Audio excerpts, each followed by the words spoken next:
લખાણ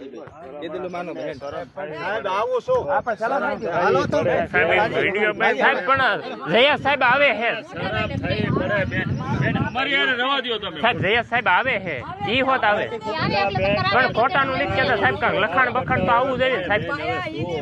રહ્યો સાહેબ, રહ્યો તમે અમારી યારે રવા દો. તમે ખોટું અમે કેવી એટલે ભાઈ તમે આવી રહ્યા સાહેબ.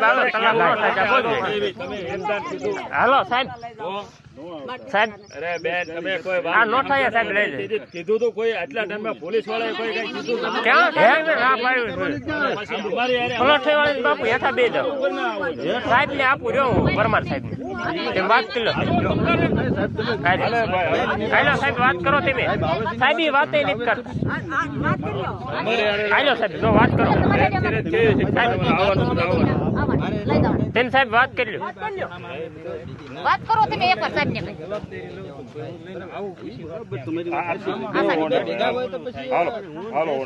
સાહેબ અરે વાત તો કરો પણ એ આવે હોન્ડા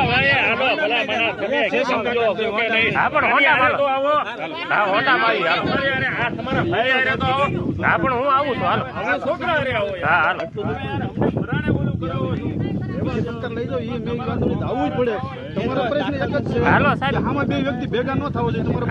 હું ગુજરાત કોળી ઠાકોર સેના પ્રમુખ જયેશ ઠાકોર. આજે હું ચોટીલાના પરબડી ગામે આવ્યો છું. ત્યાં પરિવારને એક પ્રોબ્લેમ છે કે જે એમની જમીન છે એમની જમીન ઉપરથી મામલતદાર અને પોલીસ એવું પ્રેશર આપે છે કે ભાઈ જમીન ખાલી કરો. જે એમનો કૂવો છે, જે બાપ દાદાની જમીન છે, એમના 7/12 કૂવો બોલે છે, છતાં એને એવું ટોર્ચર કરવામાં આવે છે કે તમે આ કૂવો ખાલી કરીને આપો. હવે એ ભૂલ કલેક્ટરની છે કે ભાઈ અહીંયા 2 સર્વે નંબર વચ્ચે એક એને જમીન સાથણીમાં ફાળવી દીધી. હવે જમીન જ્યાં એવડી છે નહીં એવડી જમીન અહીંયા ડીએલઆરને ખોટી માપણી કરી અને અહીંયા એને જમીન માપી દીધી. અને હવે એ લોકોની ભૂલને દબાવવા માટે આ પરિવારની જે જમીન છે એની ઉપર માપણી કરે છે અને એની જમીન લઈ લે છે. અને પાછું એની તાનાશાહી જોવો. જે પોલીસ છે એને આ લોકોને ત્યાં બોલાવે, પોલીસ સ્ટેશને બેહાડે, સવારથી સાંજ સુધી બેહાડે અને જવાબ ન દે. પછી જ્યારે આ પરિવાર ત્રાસી, જ્યારે દવા પીવાની હાલત આવી, એવો પ્રયાસ કરવો પડ્યો, ત્યારે પણ આ પરિવારમાંથી કોઈ વ્યક્તિને ત્યાં અંદર જેલમાં પૂરી દેવામાં આવે અને વારંવાર એવું ટોર્ચર કરવામાં આવે છે કે ભાઈ તમે આ જમીન ખાલી કરો, જમીન ખાલી કરો. આજે કલેક્ટર પાસે ત્યાં ગયા.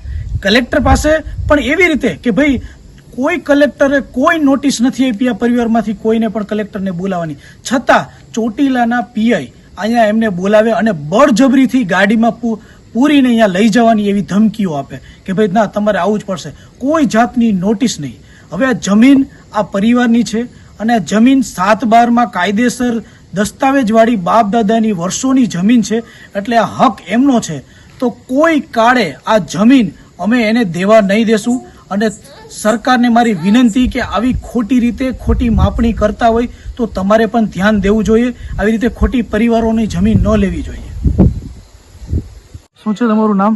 મારું નામ વીરજીભાઈ કરમસિંહભાઈ, પરબડી ગામે રહું છું. મારી જમીન સાથણીમાં ફાળવી દીધી છે. વર્ષોથી જૂનો રસ્તો એ બંધ કરી દીધેલો છે.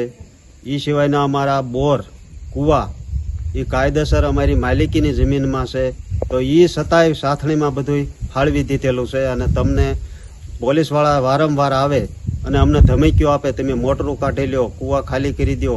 તો અમારા નાના નાના બાળ બસા છે, અમે ક્યાં જાવી આ બધું લઈ? અને અમને પોલીસ આવી અને ધમકાવે છે. રોજે રોજ પોલીસ ધમકાવે છે. આજે તમને કલેક્ટરે કેમ લઈ જતા હતા? કલેક્ટરે આ કુવાને બોર કે ખાલી કરો, કે તમારી માલિકીમાં નથી આવતા, એ રીતે અમને બોલાવ્યા હતા. તમને નોટિસ આપી હતી કલેક્ટર? કોઈ આપી નથી. તો તમને જવાનું હતું કે ધરારથી લઈ જતા હતા? એ તો ધરાહરથી. મેં કીધું સાહેબ હું આવું છું કલેક્ટરે, તો કે એમ નહીં, અમારી હારે જ હાલો, ગાડીમાં બેસી જ જાઓ.